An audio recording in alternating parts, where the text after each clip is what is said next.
Welcome,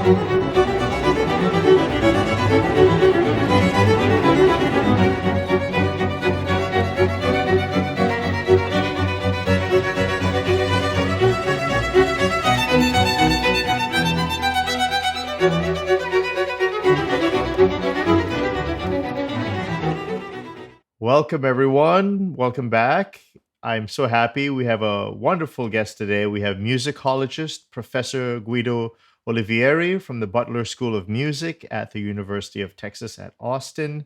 He is the author of String Virtuosi in 18th Century Naples, Culture, Power, and Music Institutions, a really terrific book. And he is here on the show to discuss the book and all the research. It's really a pleasure. Professor Olivieri, welcome to the show. Thank you so much for having me. It's a pleasure for me to be here. Can you tell me a little bit about your background? Yeah. Well, I was born in Naples. I studied in. You're a real I'm a real. Neapolitan. You're the real deal. Yeah, I studied at the University of Naples, Federico II, and I studied history of music, musicology, and then after graduated from there, I spent a year in Liverpool studying with Professor Michael Talbot, who is a great expert and major scholar on Vivaldi. And then I applied for a PhD study in the United States and have been in the United States for the past 25 years. I graduated. Congratulations. Yeah, thank you. I got my PhD from the University of California, Santa Barbara. It was a beautiful program. And then after a while, some postdocs, etc., I ended up teaching here at the University of Texas, Austin. So it's been almost 20 years here in Austin. Now, did you, because of your background, Naples, Italy, is that why you decided to focus on this Naples, the string virtuosi? I mean, as a musicologist, I'm sure you've really tackled many things. What particular made you come to this research for this book in particular? Yeah, well, the book is the results of almost 30 years of research. Wow. I started study this as a undergraduate in Naples, and then my first article is actually was actually published in 1996. So you can make the math. And we'll come back and I'll explain why, perhaps why it took a little bit longer. But definitely, I mean, I was attracted to Neapolitan music, certainly because I was from there. I was also finishing my diploma in violin, so I got interested also in finding something that could connect these two sides of my experience: the experience as a musicologist, history of music, scholar, with the idea of performance and practical music, right? So finding a repertory that I could, in a sense, I could play, and then I mean. I'm teaching this semester a course on research and for DMA students, and there is a beautiful sentence from a book by Turabian about research, and something that I always quote in my class: finding the odds in the commonplace, right? So finding something, a different perspective in something, in some topic or some subjects that are already well known, and you'll find a good topic. At the time, I didn't know this. It was more instinct and interest, but certainly I was struck by the fact that Neapolitan music has always been identified with opera in the 18th century, right? So Neapolitan opera and all the great composers, Vinci, Jomelli, Piccini, etc.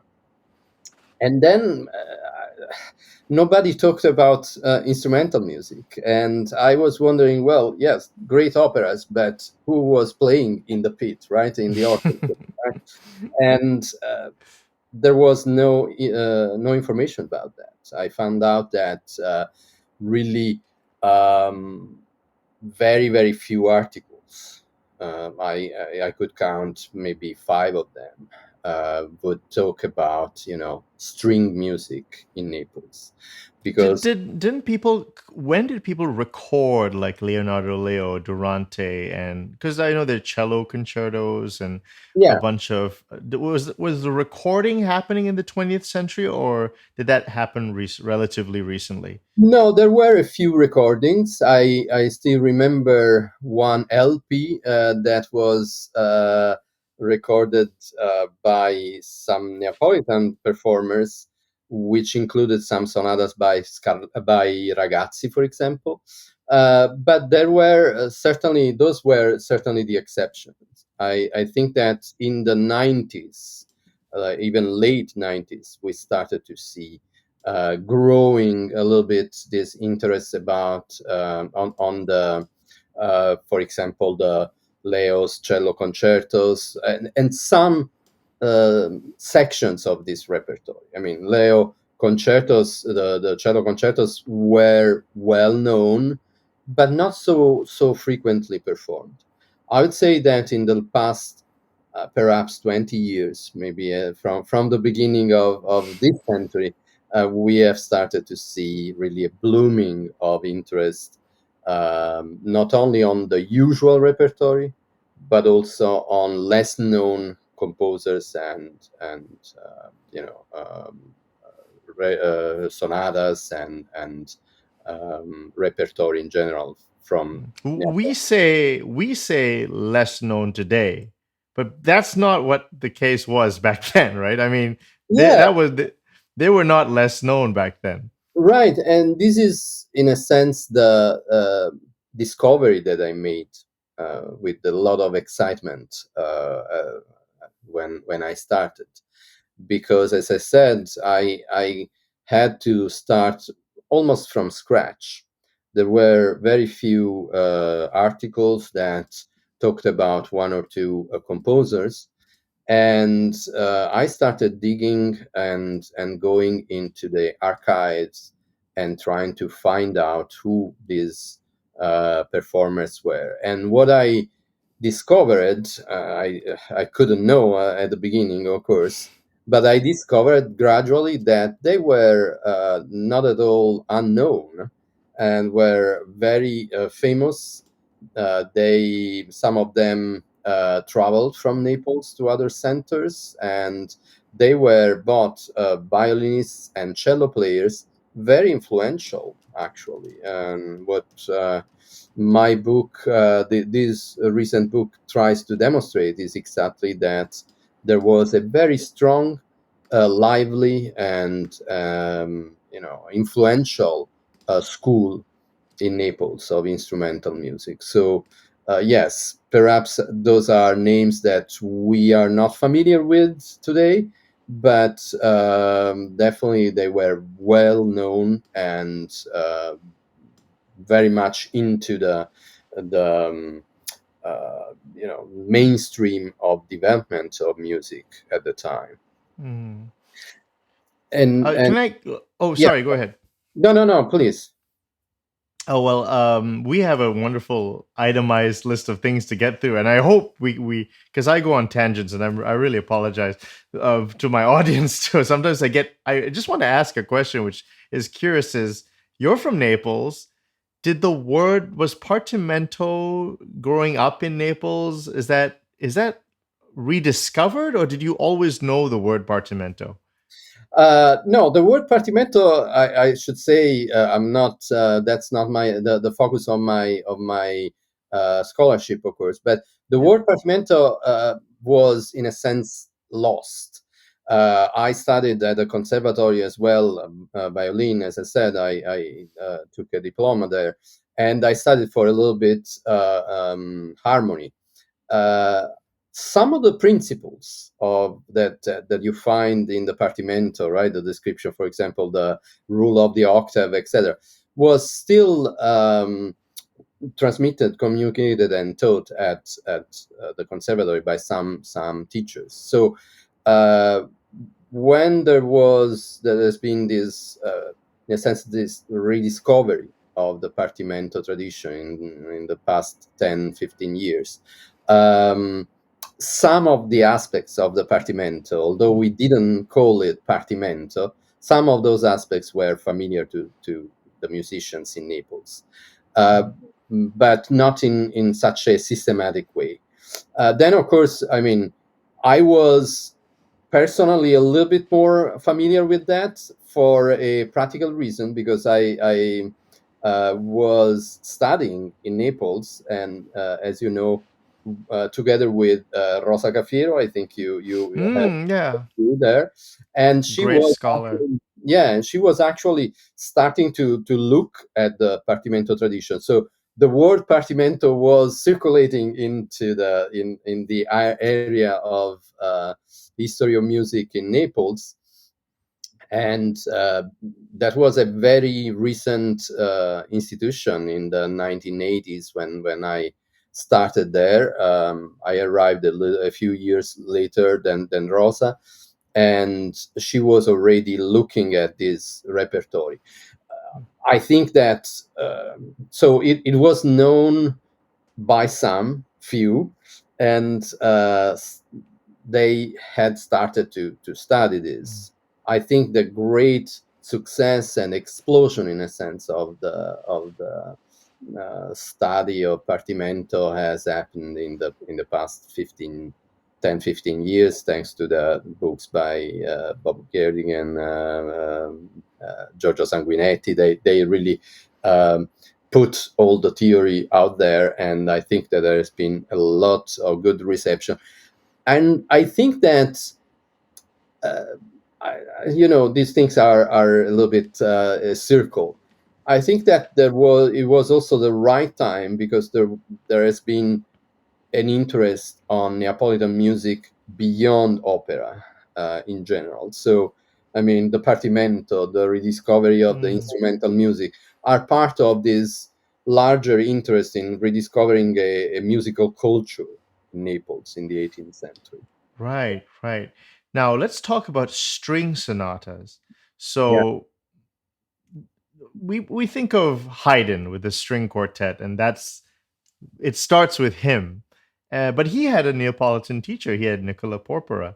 yeah. And but you can tell me, you're a string player and you've done the digging. So what was the string sonata like in Naples in the 18th century? Right. It was a very lively scene in Naples for string players. Um, First of all, there was a strong connection between Naples and Rome, and I like to relate very often this anecdote that is um, related and included in Charles Barney's History of Music. And it has to do with Corelli and Corelli's visit in Naples in 1702, in the early years of the century. And Burney tells, I mean, he relate a story, an anecdote that he had listened from the violinist, famous violinist Francesco Geminiani, and we'll come back to Geminiani in a moment. So he says that there were these great celebrations because the king of Spain was visiting the city. So they wanted to organize celebrations and put together an opera by Scarlatti. And they decided to invite the best violinist in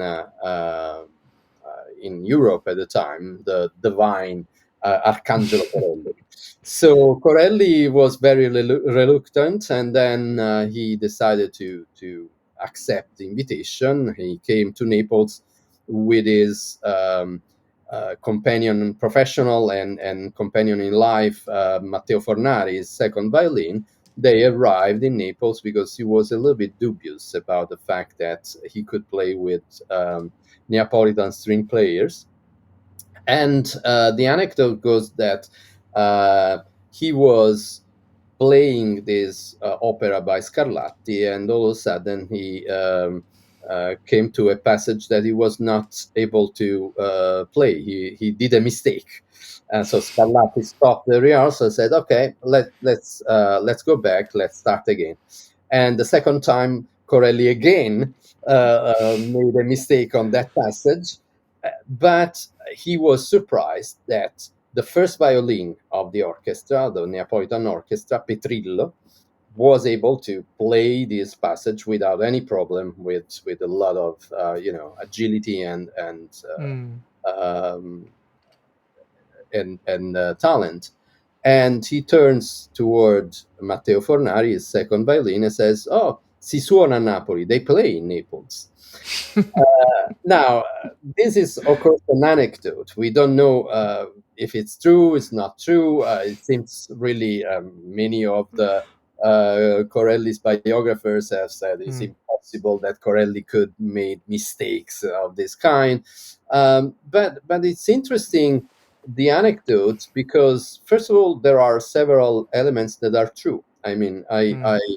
um, found that the date corresponds perfectly with the visit of the king.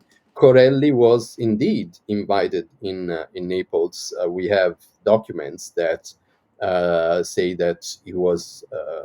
They were waiting for his arrival in Naples. He Mm. he played in a Scarlatti's opera. So all these elements are fine. And then all of a sudden, I was curious at the beginning to find out who was this Petrillo that is named there, Mm. first violin of the orchestra. And I found out that he was, in fact, Pietro Marchitelli, the name of the first violin. Pietro Marchitelli, Petrillo, sometimes called, because Mhm. he started very young. And so all the elements of this story really uh, are real, are Mm. true. Uh, what is interesting is not if Corelli did or not a mistake, if Petrillo was better than Corelli, Mm. but what I found interesting is the fact that this demonstrates the fact that in Naples there was a very strong string Mm. tradition. And uh, I said this episode, this anecdote was related to Barney by Geminiani, Mm. and all the biographers of Geminiani tell us that he spent some time in Naples. But this was also, common knowledge without any evidence. Why, when I started uh, digging into the archive, I was lucky enough to find actually the first document that proves the fact that Geminiani spent some time, probably a year or several years, in Naples very early in his career. He was 20 only in 1707 as first violin of an orchestra, not the Royal Chapel, but another orchestra in a theater. So he was in Naples. He actually had left his hometown to find a job in Naples, and we are talking about one of the greatest virtuosi of the Mm. time working in Naples. Something that nobody had found evidence of before. So it seems that we're very clear, right, that Naples was Yeah. a hotspot of a hub of virtuosi string players at the time already. It's very interesting because when I did a lot of interviews with jazz musicians in the earlier part of the show, and I read a lot of biographies. One of my favorite pianists was Bud Powell, who's a jazz pianist, and it's almost exactly the phrasing that you just mentioned in your anecdote, because he was a genius pianist, and if he saw another great jazz pianist, he would say literally, "Oh, he can play." Yeah, yeah, he can play. And it's kind of eerie that it's almost the same sort of way, or the same choice of words that yeah, they can play. The, it's a little bit of a surprise, which means that perhaps means also that perhaps the Neapolitan school, in a sense, or Neapolitan tradition. I call it school because there were several teachers and students, one after the other, that I have rediscovered in these years. So the Neapolitan school was probably at the beginning of the 18th century, was perhaps a little bit isolated from the rest of the Mm, nation. Let's call it from right. the other places like Rome or Venice, right?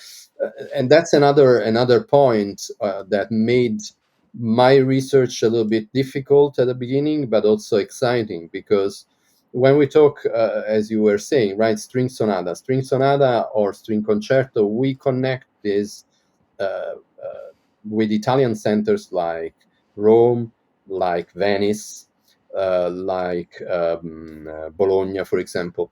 So it's not immediately coming to mind the connection between string sonata of the 17th, 18th century and Naples, because most of the scholarship has concentrated on those centers, right? Mm, Not on Naples.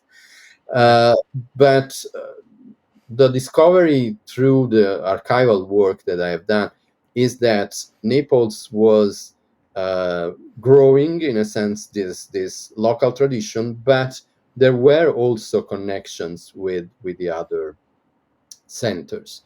mm, So there are some characteristics that are similar, for example, to the Roman tradition.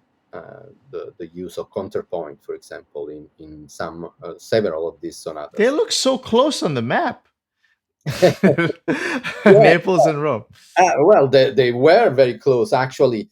Um, I mean, Scarlatti, Alessandro Scarlatti, came to Naples in 1684 from Rome, and he became, and actually, Naples in the 17th century, 17th and 18th century, at least the first part of the 18th century, was was dominated by a viceroy. It was not an independent kingdom, right? So there Mm, was a viceroy, a Spanish viceroy, and the Spanish viceroy very often was the previous Roman ambassador. Sorry, Spanish ambassador in Rome.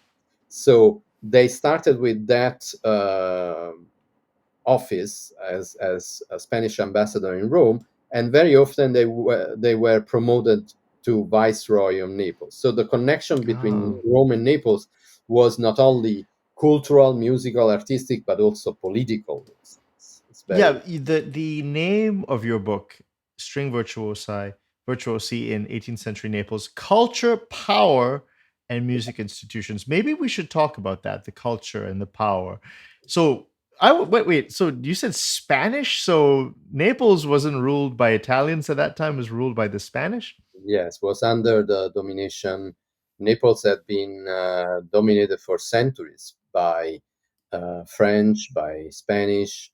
The Spanish domination lasted for almost 3 centuries. And Wow. what is interesting is also that, in fact, that's the title refers also to the connection that there is between the development of string music, instrumental music, and the political aspects of this. Uh, Mm, because the beginning of the 18th century is a very interesting, the turn of the century is a very interesting mm, moment. Usually, if you see, the studies, usually scholars we tend to look at one century or another century, but the turn Mhm. of the century is the moment usually in which something happens, very important and interesting. And for Naples was a very lively and also problematic moment politically, because in 1702 the Spanish domination ended because of the Mm. war of the Spanish succession, and my cover has a painting we can maybe describe Oh later. yeah, yeah. So the Spanish domination ends in 1702, and the French arrive with Philip V for very few years, actually, because in 1707 the Austrian domination starts. So you see that there is this section, and then in 1734 again the Spanish come back, but starts a completely new chapter for the Neapolitan for Naples, because Naples becomes a kingdom, independent kingdom in 1730. Mm. So those are very years of transformation, of change, political change. And you see that the music and the musicians adapt to necessarily, Mm. because the power was really, uh, you know, controlling. It Mhm. was determining the culture, the artistic culture of the time. Here's the painting from the cover of your book. Yeah, this is a detail of a once was a very large painting. We are left with a draft that is very small. So this is a detail that describes this celebration of the end of the War of Spanish Succession. So basically, Mm.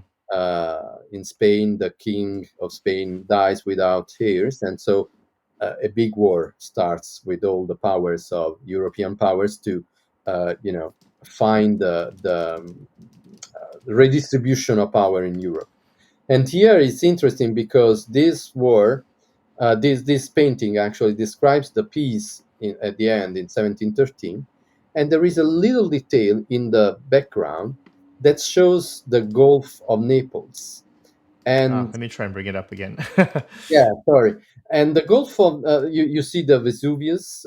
It's really All right. over there, right? The Vesuvius with the Gulf of Naples, and in the on the side there is the a siren, right, emerging from the water and playing the violin and singing, Yep. right? And Yeah. that is Partenope. That is the mythological founder of Naples, the siren Partenope. Oh. The legend says that she died on the coast of Naples, and for this reason, Naples was founded, was created in that spot. This is the Greek mythology. What is interesting for me, and that's why I chose this. In fact, the book originally, I thought the book could be called the Violin of Partenope, because here is the siren, the symbol of Naples, Mhm. playing the violin, right? And Yeah. this is, in a sense, a symbol of the fact that the violin, the string players, were becoming really central and important in Neapolitan mythology, in a sense. Right. Right. Right. Okay. So we talked about a little bit about the history of Naples. Um, so why were there so many orphans in Naples? Was it part of this war of Spanish succession? Was Naples a part of the war? Were there famines, earthquakes, plagues? What sort of things were happening in Naples at the time so Yeah. that swelled these conservatories with children? Absolutely. Well, the war certainly contributed to that, but this was a endemic problem that you find already in the 17 and even earlier. Naples was a very important port in the Mediterranean, but so you find that it was open to contacts and communications with all different populations in the Mediterranean. Um, but it was also a very poor, in a sense, city. It was dominated, as I said, by centuries of Spanish domination. So you have natural phenomena like the eruption of the volcano Mm. that now is silent, but had been a very dramatic and a very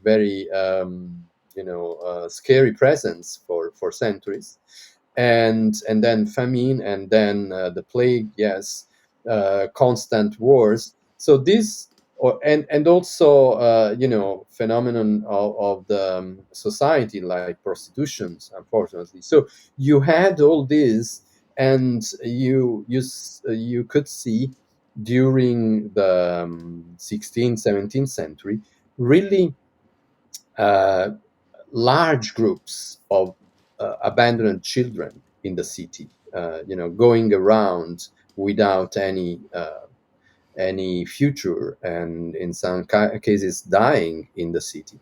It's a phenomenon that you find also in other centers like Venice, for example, and that's why in Venice you found the creation of the ospedali.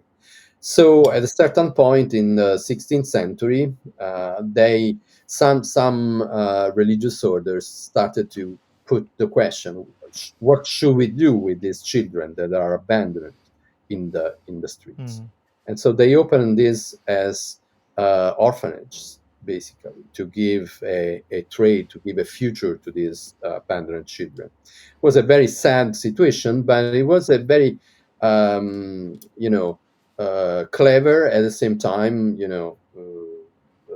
good solution, in a sense, to the problem. It happens that we have a lot of conservatories in Naples at that time.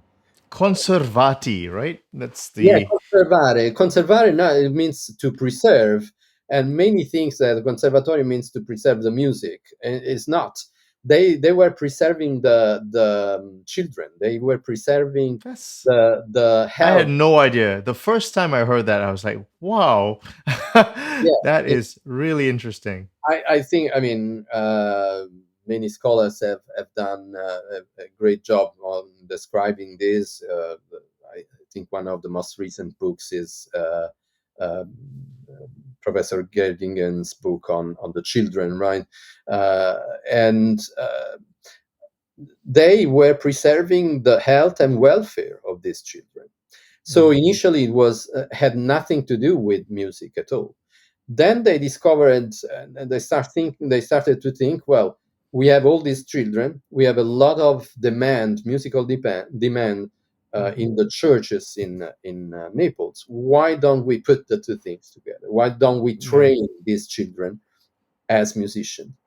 And the interesting thing that happened that differentiated the conservatories, Neapolitan conservatories, from Venetian ospedali, for example, is the fact that in Naples, in the conservatories, most all male, all boys were trained into music, while in Mm. Venice, mostly they were mostly girls. And this, Mm. at the time, made a difference because the gender difference meant that the boys in Naples could become professional musicians. Mm. And that's the secret of the Neapolitan Conservatory, the specializing into training boy uh, musicians and making them professional musicians. That's different from Vivaldi, right? Vivaldi was teaching girls. Were they orphans or were they just young girls?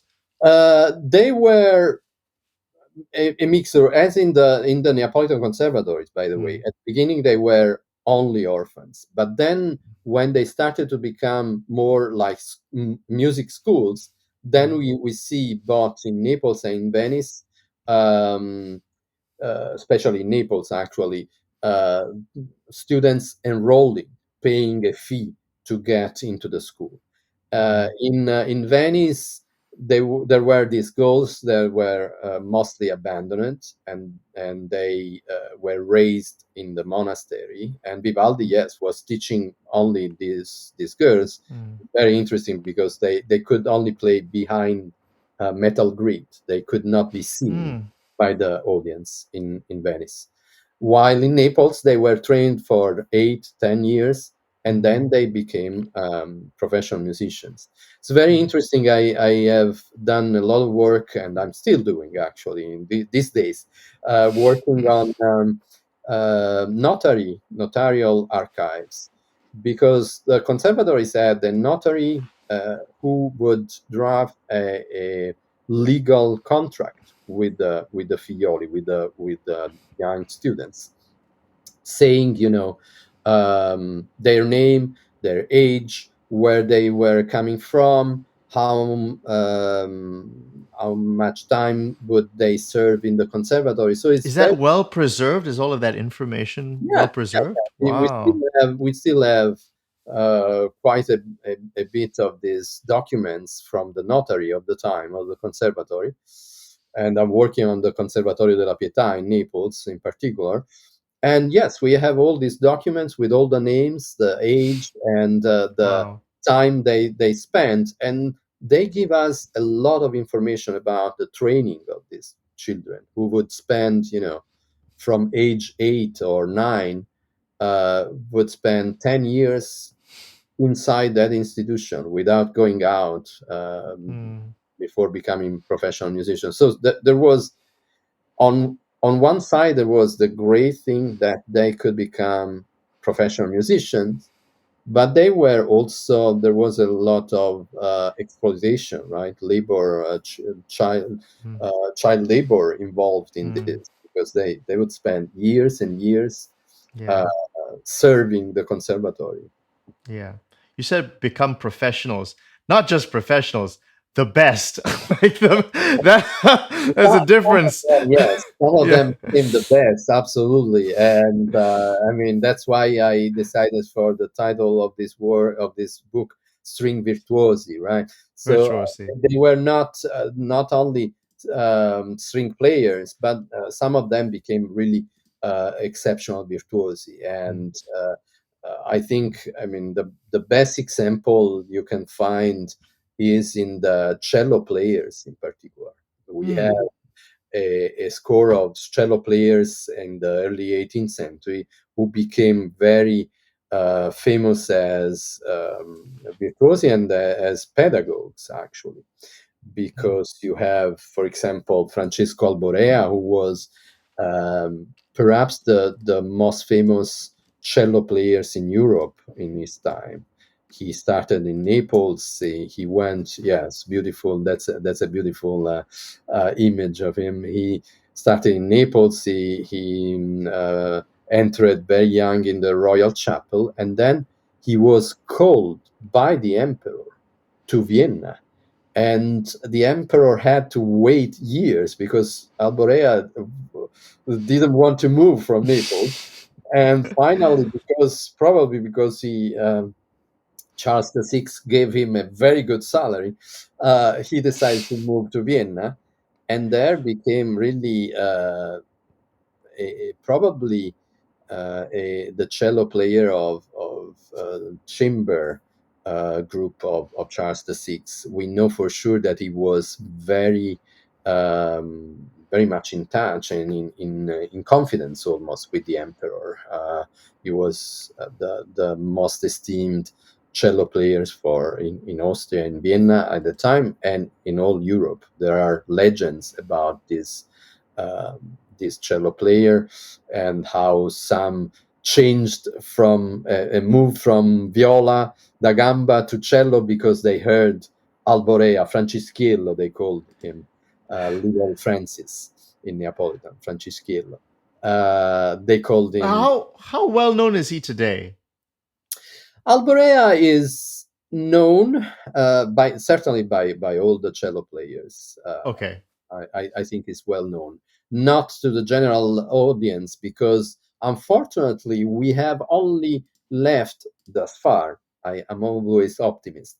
I only left with two sonatas by him. Okay. So he was famous. We have chronicle of his work around Europe and his talent as a performer, but we don't have large testimonies of his production as composer, and this Mm, means that we cannot play his music, right? And this mm, makes him a little bit less known.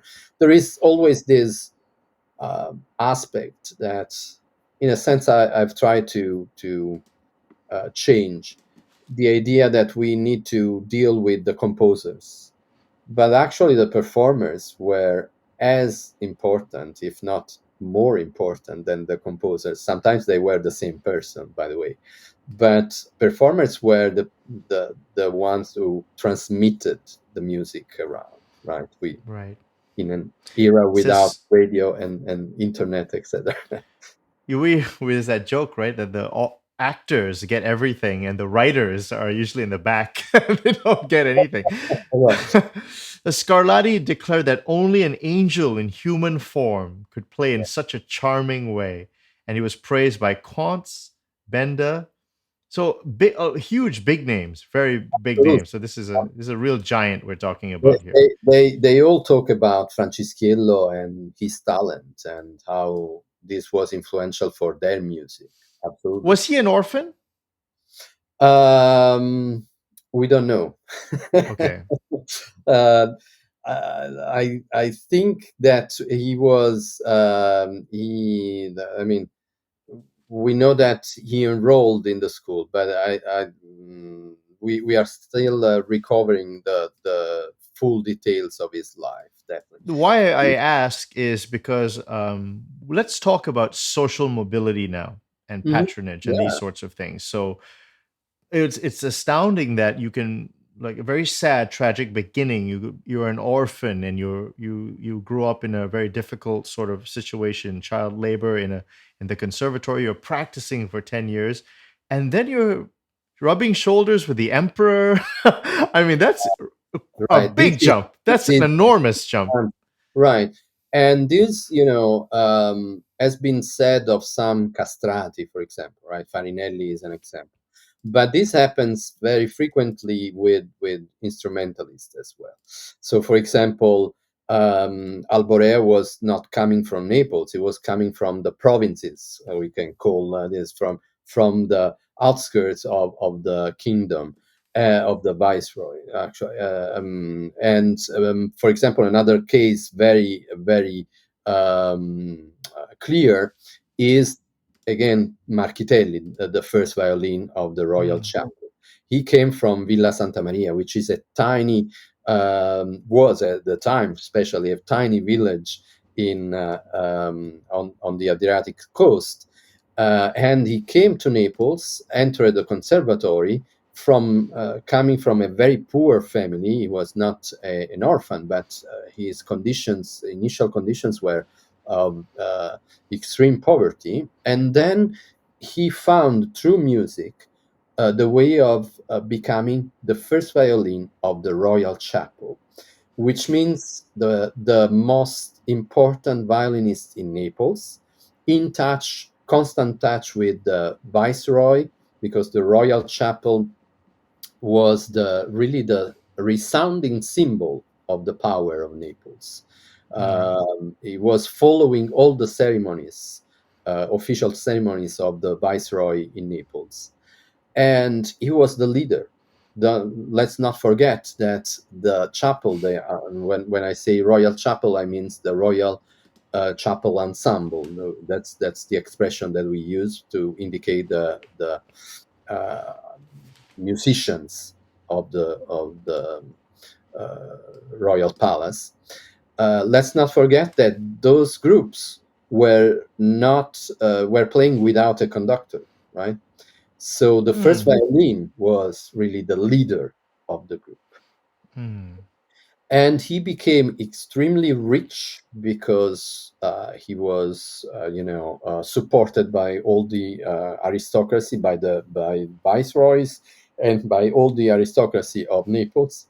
And um, he was so uh, had wealthy in a sense that he could sometimes support other musicians. He would Mm. give money to musicians in moment of problems and difficulties. He was very, in a sense, very generous to support others. Can I Um, just ask you a question? How do you yeah, know all of this? I like, is there like, I'm I, just, I I was mean, there. I was there. No, you were there. well, this is So I'm curious about the sources. Where do you find this yeah, information? yeah, and actually, that's a beautiful question because I love to talk about the sources. Because one thing that I had to do at the beginning was going back to the primary sources, to the Mm, documents in the archives. But I also found out uh, very early, likely, that there was a in Naples there is a very unusual, in a sense, and unique archive, which is a bank archive. This archive preserves the bank accounts of large part of the population from the 16th century to nowadays.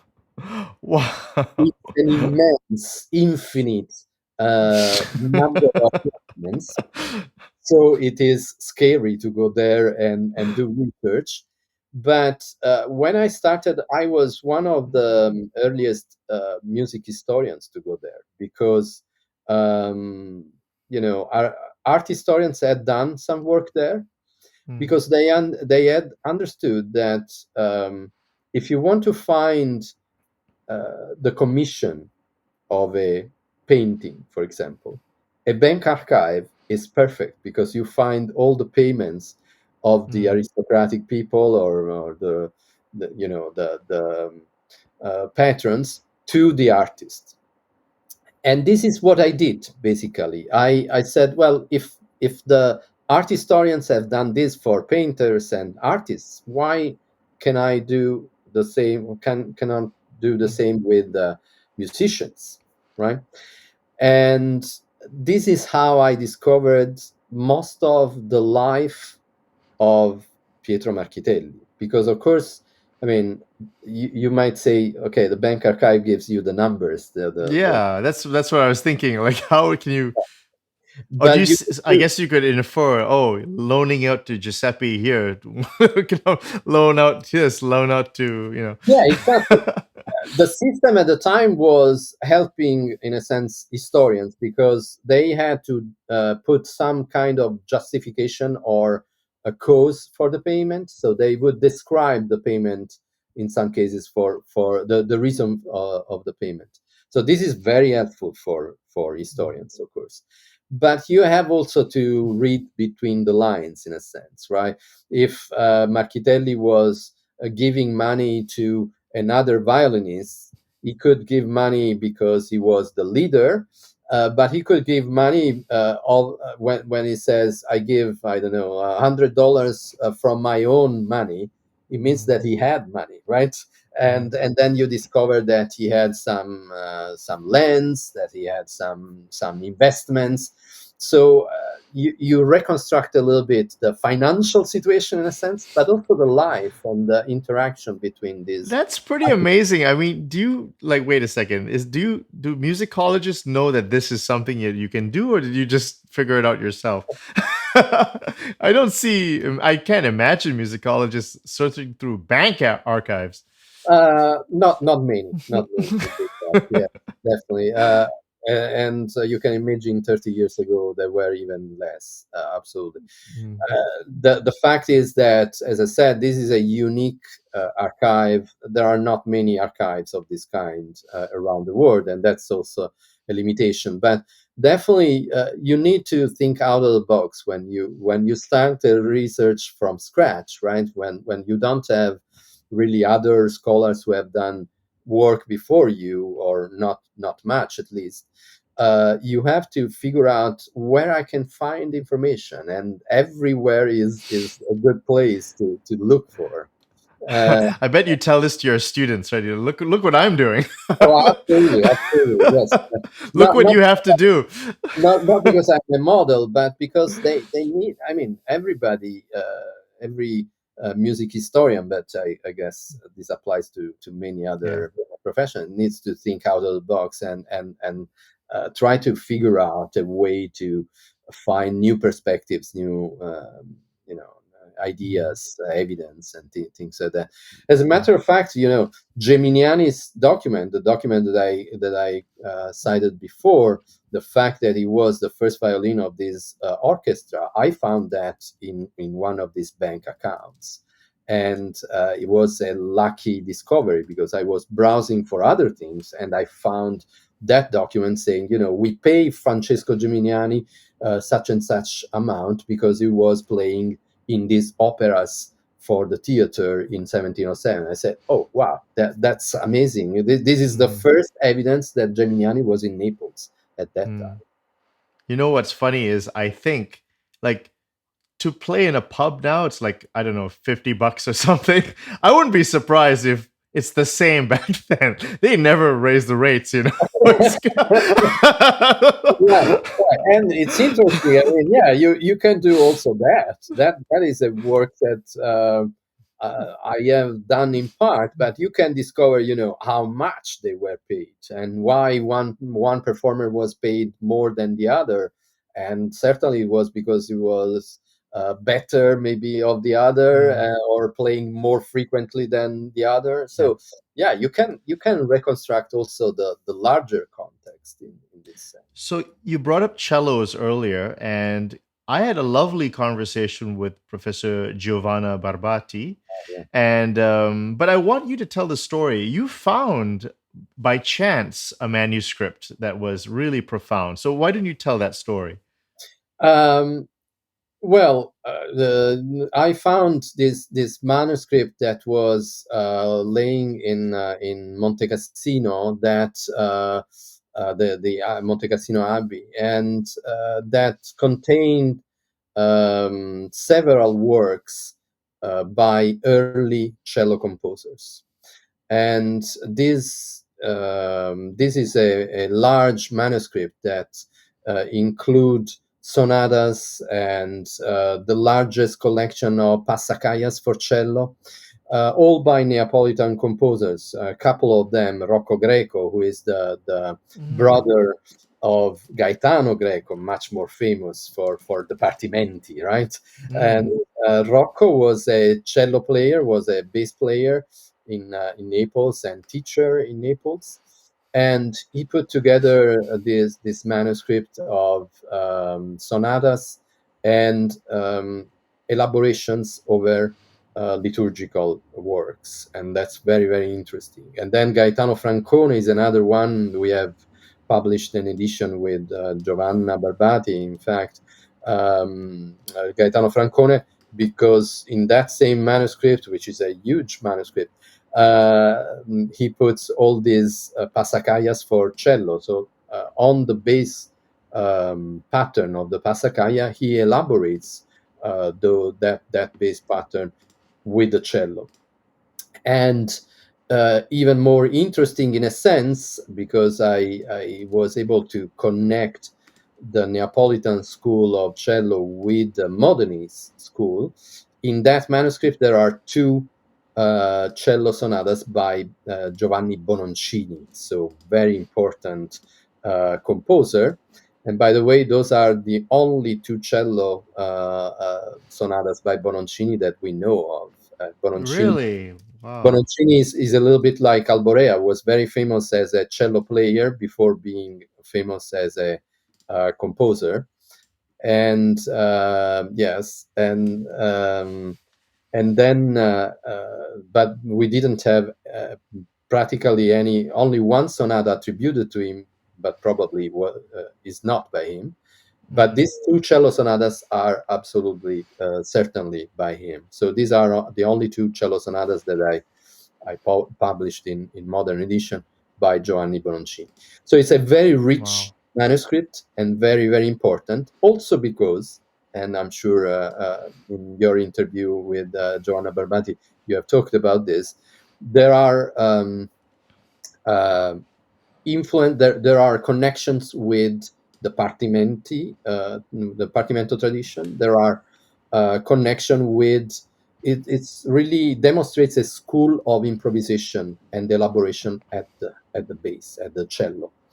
So it's very important to demonstrate, first of all, the great ability, the great talent and advanced skills of these technical skills of these musicians on the cello, but also to connect the cello performance not only with the solo performance, but Mm. with pedagogical tradition of the Partimento or the improvisation over the bass line. So it's a very, very important turn in the consideration of the cello, I would say.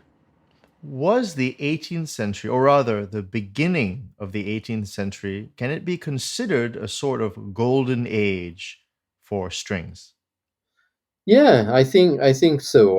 Looking at the history of the instrumental music in Naples, I think that those years were very, very productive and saw a flourishing of this virtuosi and of the repertory.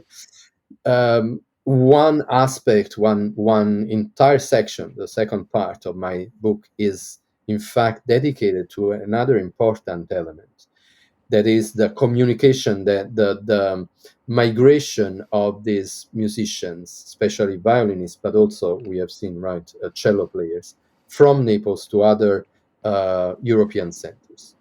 For example, I devote an entire two chapters actually to the beginning of the sonata, of the arrival, in a sense, of the Italian sonata, string sonata in Paris.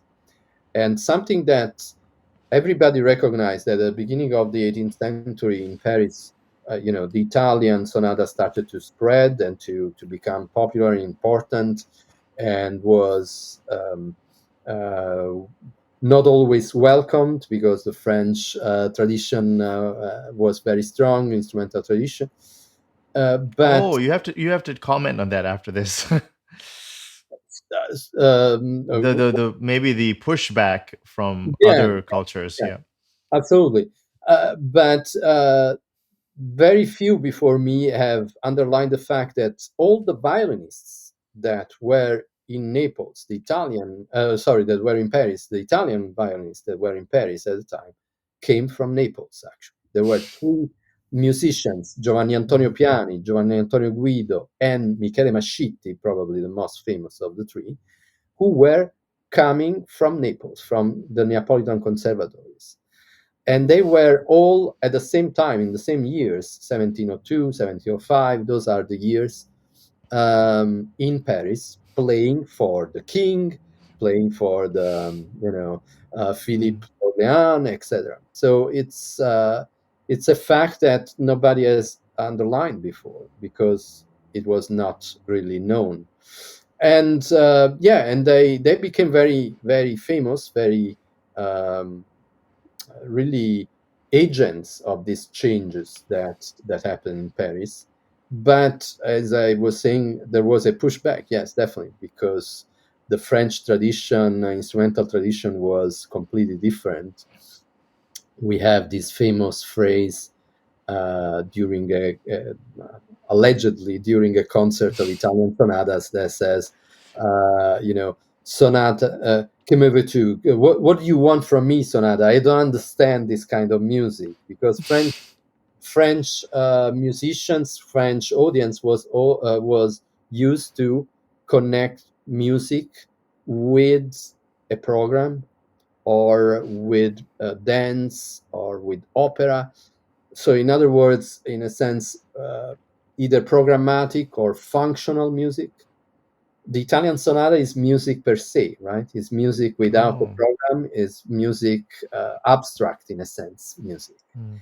and this was difficult for the French audience and for the French musicians to understand. And at the beginning, there was a very much opposition to the Italian. Then, of course, there are also political aspects that are a little bit more complicated, but have to do with the French central, the unity of power, and the opposition between French and Italian powers and Mm. cultures. Yeah. This is gonna seem like a very I just like shows like I don't know anything, but like nowadays when you go to a concert, you sit down, you listen, everyone claps. It's like a recital. So was it the same back then, or was it like a dance? So if you wanted to play a violin sonata, what was the setting? Do you just did a bunch of aristocrats sit down and you just played it for them, or were they dancing, or what was the typical sort of functional Yes. Well, activity? well, that's a complex question in the sense that you need to distinguish time and places, really. Because if you look at Naples, I would say that the general setting of music performance was either the royal chapel, so ceremonies in the church or outside or in the royal palace, or aristocratic families, aristocratic Mm, halls in a sense, right? And residences. We have, for example, for some of the cello players, like Supriani, that's another cellist that maybe we mm, we can talk about later. But we have documents that says Supriani played for this aristocratic family, for this aristocratic person, right, and patron. So this was the setting in Naples generally. But if you move to Paris and London, even more, you start to see instead um, settings, the first concert series. So, for example, some of these violinists would play at the Concert Spirituel, for example. There was a very famous concert series that was put together in the 1720s. Or there were aristocratic amateur players who would put together a concert series only for aristocratic families. But Paris is a very lively, in a sense, these musicians found in Paris what was not available in Naples, this kind of general concert scene, a place where you can perform for an audience, large mm, audience, which in Naples was not, at the beginning of the 18th century, was not yet available. mm, Uh, so it, the place, the circumstances, the use of music, of course, changes according to the place and to the time period mm. at the time. Yeah. What's the difference between a virtuosi of the 18th century, and we have very fast playing violinists today. We have very tremendous technical musicians now. But is there something that sets them apart from like the 18th century violins? I mean, did they Yeah. improvise, or what did they Yeah. what did they do? Absolutely, yeah. That's a great question. I think that the image of the virtuoso today is completely different from the virtuoso of the time of the 18th century. Today we have very talented performers, but the main point of difference is the virtuoso of the 18th century was considered as such when he was able not to necessarily to play fast or faster, right, and with a lot of technical complexity, but the real virtuoso was the one who could improvise on the spot, who could elaborate and even create entire compositions based on certain patterns or some general ideas. This was really the virtuoso. The old virtuoso was the one who could have that had these qualities. Had, for example, the ability of introducing very tasteful ornamentation, for example, So there are plenty of descriptions of um, virtuosi or bad performers who could not really introduce the tasteful ornamentation. For example, many were criticized because they introduced too much ornamentation that could, you know, distract from the structure of the music. So, of course, for some of us, especially for the performers who want to play this music, is a little bit frustrating to read. Uh, a good performance is the one who introduces tasteful ornamentation. Yeah, great, but what is tasteful? Yeah, nothing's written down. Right, it's difficult sometimes to figure out, and that's why some of the sources that I mentioned before, some of the sources that we are rediscovering, are very important, because when we find an elaboration, or when we find, for example, this other manuscript that is a method, cello method, the Principi per suonare il violoncello by Supriani, right? Probably the first Italian method for cello. We find Mm. also some guides to performance, how to interpret some works, how to elaborate on a melodic or a bass pattern, and those are very, very precious information for us, for historians, of course, very, very interesting and important, but even more, I would say, for performers, contemporary Mm. performers who want to reconstruct the historical performance, right? Mm. The practice of the time. Okay, so this is a German. This is Johann Mattheson. Yeah. Now, did he say that some Italian violinists or some Italian had the best Alemans? Yeah, actually, Matheson said that, in his book, the Vollkommene Kapellmeister, Perfect Kapellmeister, he mentions Handel and Michele Mascitti, who is the Oh, Neapolitan who moved to Paris, has the best examples of Alemans that you can find.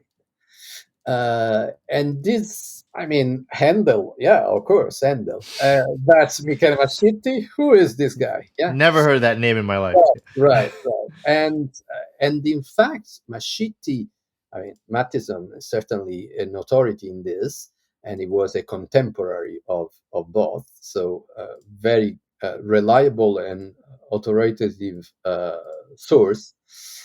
But we can judge the popularity of Michele Mascitti in France by the fact that he was also able to print and published 9 collections of sonatas in his life. He had a long life, certainly, almost centenary, but the fact that he published 9 collections of sonatas is astonishing for the time. Uh, Collections, not nine sonatas, yeah, collections. 9 collections of sonatas. Uh, so, and if you think that, printing, publishing a collection of sonatas was expensive at the time, was not an enterprise that musicians wanted to do very often, because they distribute and let circulate this music manuscript. And this music was performed, and sometimes even performed once, and then uh, you go on, you play and perform and write more music. Mascitti instead published this huge number of collections, and at certain point of his life, toward the beginning, when he published Opus 2 and Opus 3, we think it's very likely that he didn't need any patronage, any aristocratic support, monetary, financial support to publish, which means that he was selling his music very, very widely in Paris. So this is the popularity of Mascitti. Mm. He was really, and we have, uh, composers and musicians, contemporary, saying, we are at the end of the 18th century, and Mascitti is still popular. He still has been played in aristocratic circles. We have been denied these composers. Yeah, this yeah. is this We is we criminal. we have now some collection, some recordings. Luckily, we It's like started. Galuppi. I've never heard of the pianist Galuppi. So this is now the violinists. Now this is fantastic. You're saying about the recordings. Yeah, Opus 8 and Opus 9 of Mascitti has been recorded by the Quartetto Vanvitelli. They did a very good job in doing these two recordings, and several sonatas have been recorded in other, single sonatas in other collections. So is certainly a composer that needs to be rediscovered. He was Yes. he was the first. One of this collection contains the first example of concertos, concerti grossi, to be sure, but the first collection of concertos in Paris. So I mean, it's not a secondary guy. Matheson was right. Handel and Pitti, the connection is important there. Can I But just ask? Oh, yeah, sorry. You're no, you're saying. no, just saying that there is still a lot of work to be done. I mean, there is still a lot of music that we are rediscovering that needs to be performed and is available. So, I mean, the work has just started in a sense. Unfortunately, because I mean, it's incredible because there's been already Mhm. some decades of work, but there is still a lot to be done. Can I ask you, when you were younger and you were in Naples, maybe you were a music student, um, I think it's pretty well known that everyone knows the Germans, Mozart, Bach, Beethoven. And I think lately, the last 20 years, there's been a sort of rehabilitation, I think, of Italian musicians. And we're starting to see they're returning in some ways to positions of prominence. Did that ever, in your mind, was there a sort of Neapolitan pride? Like, yeah, we are really a serious musical center. Or is in classical music, has it sort of felt like within the last 100 years or 150 years, well, it's all Germans, and we were not serious, not compared to them, and Yeah, and did you ever notice a transition in feeling of this, or have you noticed a great surge of interest in Italian musicians, specifically Naples? yeah, yeah. Specifically Naples, yes, it's a very important point because I think um, yeah, the when I studied violin, I I played Bach, I played Mozart. For my final exam, I played a violin concerto by Mozart, not by Fiorenza or Not my any. Mascitti. Right, and so there was certainly for instrumental music there was no awareness of the importance of the Neapolitan school, and Even in Naples, so like you were saying, even like just even in off it, the radar. Yeah. absolutely off the radar. And I must say that in the first years when I started, I was looked with some skepticism because they were saying, okay, well, Naples is opera really and sacred music. Hmm. uh, Sacred music is still unknown, to be sure. We have a lot of work to be done, that needs to be done on that sector. But Naples was opera in the 18th century, and I was told sometime, a few times, why are you dealing with this? That is really secondary stuff. It's not Hmm. really important. Because you are right. There was this bias toward the German tradition, the German Hmm. instrumental tradition, and this actually you can notice this. There is another book published also by Cambridge by my friend and colleague Anthony Del Donna, who has published a few years ago, in a sense, the sequel of what my book is, the prequel, if you like, because he published this book on instrumental music in Naples in the second half And he says very, very clearly, very well, that at that time, already in the second half, toward the end of the 18th century, the German tradition started to really impose itself, even in Naples. So Naples became provincial, became marginal toward the mainstream development of instrumental music that was centered in Vienna. Mozart, Haydn, and Beethoven, and so on and so forth. And they, in a sense, tended to create this narrative that, yes, I have seen change in the past 10, perhaps 20 years, thanks to the study on Naples, thanks to the study by also by, for example, American musicologists like Daniel Hertz, who have studied even for opera the importance of Italian composers. Like with the galant style, we discovered that the galant style did not come from, or the classical style did not come uh, from Bach directly, or Bach, but it came from the galant style, from the Neapolitan composers like Durante, Vinci, Porpora, etc. Right? You mentioned Haydn studies with Porpora. Yeah.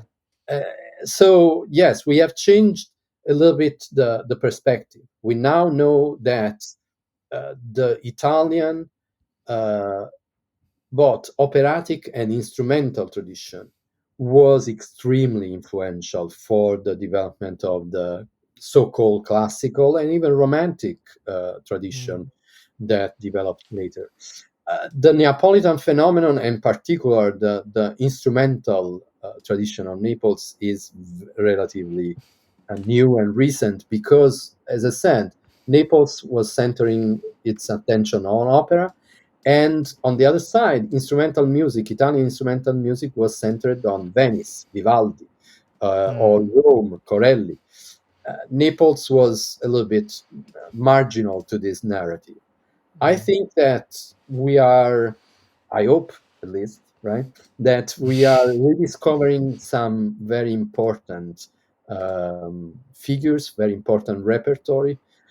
For the cello, I think that is fair to say now that they were the Neapolitan cellists that spread and helped the diffusion of the modern cello technique and modern cello That's approach huge. to Europe. Yes, I mean with their presence in Naples, in Vienna, in Paris, in London, there were Neapolitan cello players in London too. So they really introduced the cello, modern cello technique in Europe. And with the violinist, I think that having violinists in the Imperial Chapel in Vienna, having violinists in Paris, or even in England, uh, I think they were very, very influential in the Mm. development of those language, those style, and string technique at the time. So, as we are wrapping up, I just wanted to mention here this is Fuchs, and Yeah. is it is was one of the famous violinists a possible student of Fuchs? It's Angelo Ragazzi was. We don't know if he was a student, but he was in close relation with Johann Joseph Fuchs. Angelo Ragazzi is another very, very, very interesting um, violinist and composer. There is beautiful music by him, concertos and sonatas, and he was really a composer who was connected with the Austrian dynasty, the Habsburg, because he started in Naples, then moved for a few years in Barcelona when Charles of Habsburg was Mm. the uh, archduke there, and then when Charles became emperor, he moved. Ragazzi moved into the orchestra of the Imperial Chapel, and he became one of the most important violinists there. I But see Pietro Marchit. I see Pietro again. Marchitelli, yes, yes, Marchitelli. he was a rival of Marchitelli Was in he? Okay. yeah, yeah, yeah. He tried to become the first violin of the Royal Chapel, but Marchitelli was more important, and it didn't, Established, yeah. yeah, more established, and didn't leave his position. But Ragazzi found in Vienna very a lot of success. He was also a composer of masses that were performed by the Imperial Chapel, and we have testimony of the fact that one of his compositions was dedicated to Fuchs, so he knew Fuchs very well, Wow. and perhaps worked with Fuchs. And we have another very interesting and important testimony, a letter by Jomelli, who says is presenting, introducing Angelo Ragazzi to Padre Martini, who was famous Bolognese teacher. Oh, we love that guy. Right, right, Padre Martini. And Jomelli writes in his letter, we have the letter to Padre Martini, saying, I introduce to you Angelo Ragazzi, who is I'm quoting by memory, who is a talented composer and contrapuntal scholar. So Jomelli considered Ragazzi as really a very uh, good composer, not only a violinist, but a good composer and a fairly well-known composer of the time. Is that because counterpoint is, if you're good at counterpoint, you're regarded as a composer? Yeah, yeah, absolutely. There is certainly this tradition in Naples, and I know you have talked with many scholars about this. The counterpoint of Durante, Leo, these two schools, but the study of counterpoint was very rooted, deeply rooted in Naples.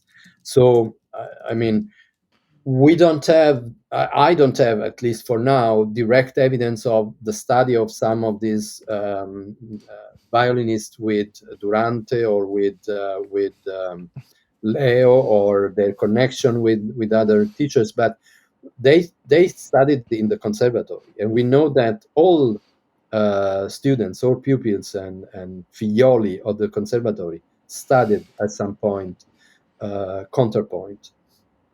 And we have several of these sonatas, uh, in a sense, going back to the string sonata tradition, right? We have several of these sonatas that have large movements in counterpoint, almost fugal movements by these violinists. There is even a repertory of sonatas for three violins and bass, which is a little bit peculiar to Naples. Yeah, what is that? What is that? Yeah, we have a strange flourishing at the beginning of the 18th century of this repertory for three violins and basso continuo. No viola, just the three No viola, violins. just three violins. And this is unusual because the three violins tradition goes back to the 17th century, but there are very few examples. But in Naples, you find several composers. You find Marchitelli, Cailò, Ragazzi, Avitrano, several of them who composed this for this connection, for this, for this scoring, right? And group of three violins. And what happens is that when you have the three violins, you have inevitably a more imitative Hmm. style, right? So the three violins interact with them, and there is a large use of counterpoint. Um, so these are very highly elaborate, contrapuntally elaborate sonatas. And it is a little bit a mystery. I don't have enough evidence to say where they were used. These sonatas, probably it was part of sacred ceremonies, or maybe pedagogical purposes. We don't know. We know certainly that there was a large interest, very very strong interest for contrapuntal writing from these Neapolitan composers. uh, that was manifested in this repertory. I'd like to end it off by bringing it back to that anecdote, which I found very interesting and very, very nice to hear, where is it Marchitelli smoked Corelli essentially? Now you Yeah, mentioned you you said can put it this way. Yeah, Corelli would not be happy, and Corelli's scholars would not be happy about that. But yes, it's an cut anecdote. him. Cutting contest. But you mentioned Scarlatti, Alessandro Scarlatti. So was he is popularly known as like the founder of the operatic, I guess the Naples School of Opera, I suppose, or just the Naples uh, School of Music. So it was he played keyboard, I know he probably sang. Did he play violin or anything, or was how direct is his influence on instruments in Yeah, Naples? yeah. Well, no, I don't think we know that he played violin. He was an harpsichord player for sure, very talented as well, and operatic composer. Well, his influence on the instrumental music there are two ways you can look at this. One is biographical in a sense, because he was working in Rome, as I mentioned before, right? In 1684, he was called to direct and to be the chapel master in Naples of the royal chapel. And in doing this, he brought with him a group of singers and instrumentalists, and one of them was a man by the name of Giancarlo Cailò, who became the most important violin teacher in Naples. He was a Hmm. Roman violinist. So you see Okay. again this connection between Rome and Naples. And for example, Albarea was studied with Cailò, and many other string players studied with Giovanni Carlo Cailò. So this is a direct influence, in a sense, biographical influence, because Scarlatti brought some Roman people, really, Hmm. as instrumentalists in Naples, very influential. The other influence that he had in the, particularly in the instrumental music, is the fact that he connected more closely the sacred music, sacred repertory that was played by the Royal Chapel, because he was the chapel master, with the theater orchestras, because he was interested in opera. So, in other words, he put together opera and sacred music in a sense, right? The two traditions, and opened up more opportunities for building up orchestra orchestral music in Naples. So he was very influential in this sense. And as a matter of fact, my book deals with the string virtuosi, with the sonata mostly, but there is still, as I said, a lot of work to be done on the orchestras, for example, or on the concerto live We in almost Naples. forgot this. We have to bring this up. Oh my goodness. Where is it? There's a beautiful picture that you shared with me. We can't not show this picture. Oh, yeah, yeah, yeah. The Royal Chapel. Yeah, this is I think the only image of the Royal Chapel participating to a ceremony in 1733, 32, I think. Uh, and some says that the portrait is so precise that you can identify maybe some people even. Some say that in the middle, conducting there is Domenico Sarri, the chapel master of the time.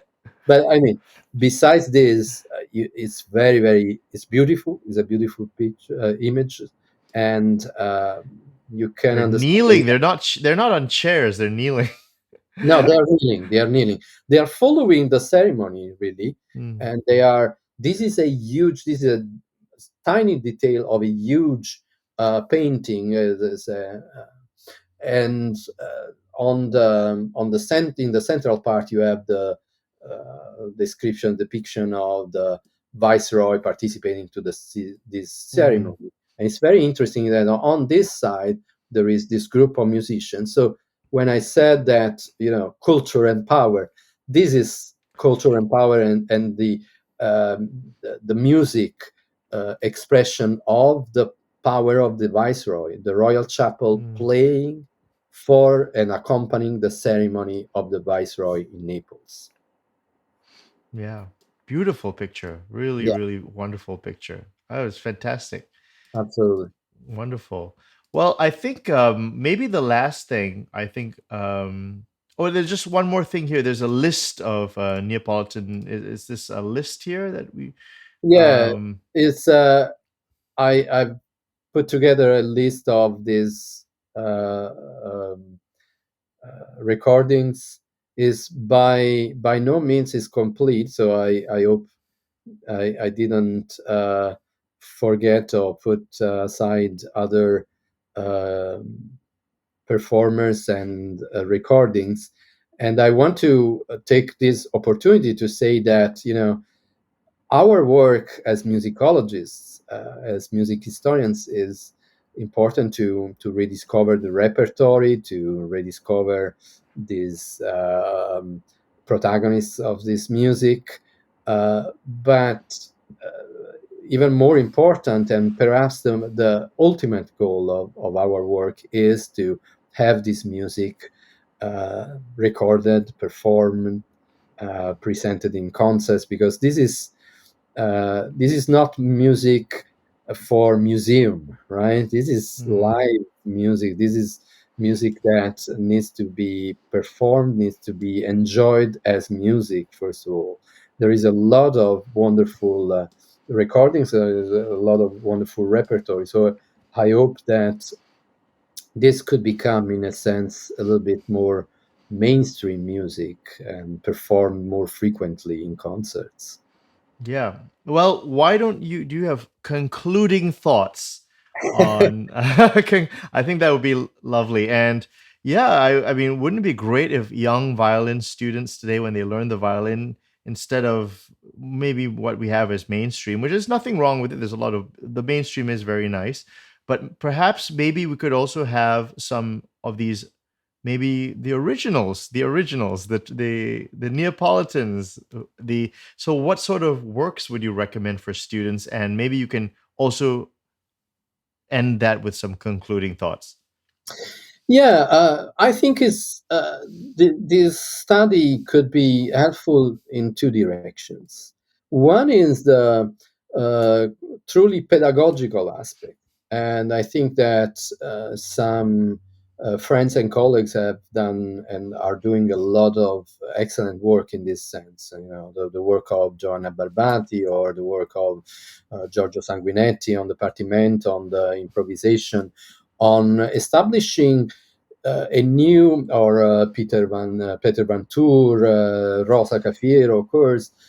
So the establishing uh, and recovering this repertory in a way that could be available also for study for the younger generation, and to maybe some young students can start cello, baroque cello or baroque violin directly on these pedagogical treatises or pedagogical methods and tools, and learning directly, instead of going through the, as I did, for example, right, going through the mainstream Mhm. training and then discovering this other side. So one aspect of this could be really the pedagogical application, modern pedagogical application of this repertoire. And the other side that I really enjoy, for example, working with performers, and I will not name names here, because there are so many that are uh, doing this wonderful job of playing and recording this music. I think is really bringing back this repertory to the audience, modern audience, to first of all to enjoy the music, the beauty of this music, and then maybe even to compare and to contrast the style of these musicians with the style, with the music that we are more familiar with. And you will discover that there are some analogies. You have some you can reconstruct some contacts between these traditions, or you can establish also some diversity, some new aspects that the so-called mainstream music does not offer. So really, for me, and maybe this could be a concluding thought, if you like. For me, as a musicologist, as a music historian, it is fascinating to go, and then it is thrilling to go in the archives and to rediscover the lives of these musicians, because it's really uh, too important for me, and exciting to reconstruct all the context, the life, and the activity and career of these musicians.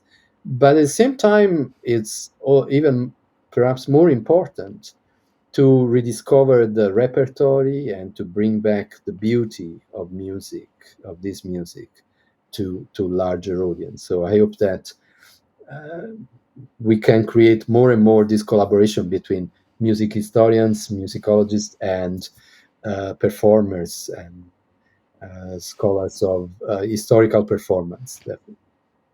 The book is String Virtuosi in 18th Century Naples, Culture, Power, and Music Institutions, 30 years of research and preparation. The great Professor Guido Olivieri, thank you for being on the show. Thank you for having me. It has been a pleasure. Thanks.